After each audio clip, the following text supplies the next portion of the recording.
almost to engage Trump. The one thing he seems to like to do is give speeches and get in political fights.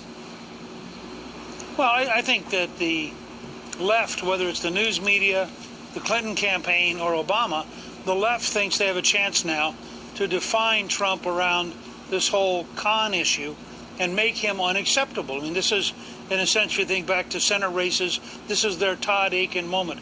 If they can define him into a box, then he can't get out of the box and he loses the election, no matter how bad Hillary is.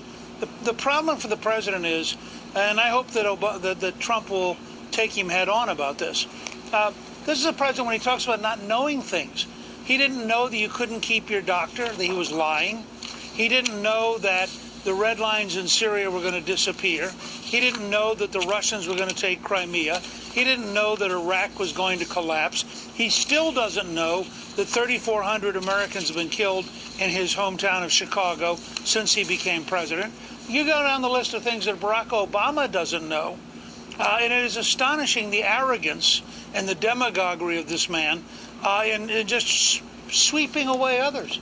I mean, yeah. I think that the Obama presidency will be looked back upon as one of the great failures in American history. You know, I love your historical background and the context and texture. You run everything through the prism of the knowledge you've accumulated. In your mind, frame this election and what's at stake. I have the way I frame it, but I'm more interested in how you would frame this entire election. Well, we're going to end up with two really very different choices. We're going to have an establishment figure who bears all of the corruption, all of the inside dealings, all of the baggage of an establishment that's decaying. And we're going to have an outsider who has all of the challenges and the weaknesses of somebody who's truly outside the system, but is the only real hope of shaking up and potentially profoundly changing the current system. Now, that's about as big a choice. This goes back to Andrew Jackson probably in 1828.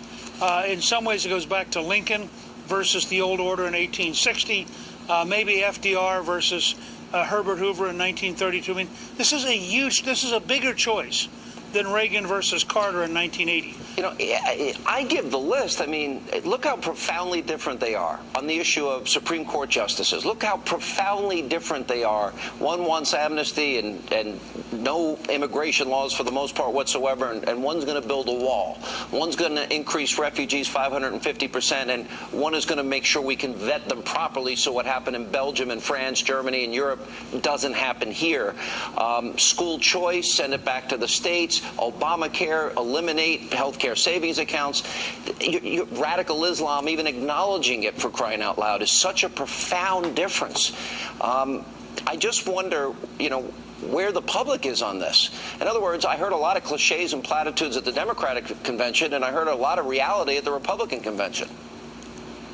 Well, look, I think what you've got right now, and you saw a bounce for Trump after his convention, then washed away by a bounce for Hillary after her convention. What you have is an enormous news media bias. Think of it as a headwind against a sailing ship. They're going to do everything they can to stop Trump. They're going to do everything they can to exaggerate every mistake he makes. And they're going to interpret everything in the worst possible light.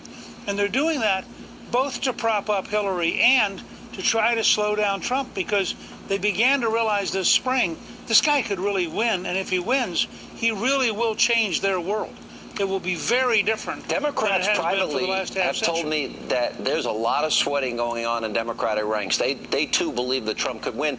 I would argue that this whole issue of Mr. Khan is one of those examples where the media takes a side, because we could see the coverage the week before at the Republican convention, and Pat Smith, she got 70 seconds. The networks gave the whole Khan story nearly an hour's worth of coverage. You know, you can't give that away. You can't buy that amount of coverage.